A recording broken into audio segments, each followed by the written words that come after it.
ओडिशा खो लीग रे गजपति रे 5 जन खेलाड़ी सामिल। गजपति जिला खो खेलर हब हेबाकु जाउछि।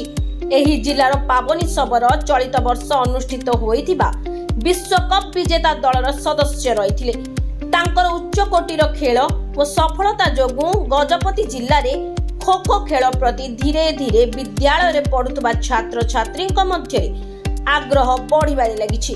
तार प्रभाव वर्तमान देखिबाकु मिलिछि। ओडिशा खो एसोसिएशन तरफ चलित मास 14 रु 17 तारिख पर्यंत पुरी जिल्लार विभिन्न स्थान रे खो प्रीमियर लीग खेल हेबो।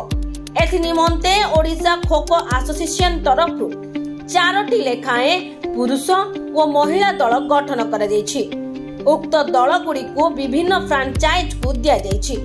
जेउ दल गुडी को गठन करा जायछि से गुडी कहला Baleshwar heroes, Dhauli Dhamaka, Cuttack royals, Sundargarh soldiers, Tosali queen, Puri और गंजाम गजपति फ्रांचाइज दल गठन होइछि।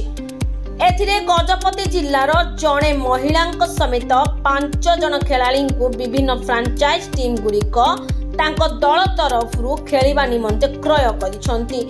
सेति मध्यरे पावनी सबर और श्रीनिवास सबरं को धौली धमाका, एलिया सबरं को कटक रॉयल्स, बद्री सबरं को बालेश्वर हीरोज एवं महिला विभाग रे सस्मिता सबरं को सुंदरगढ़ सोल्जर्स क्रय करी निज निज दल रे स्थान देइछंती।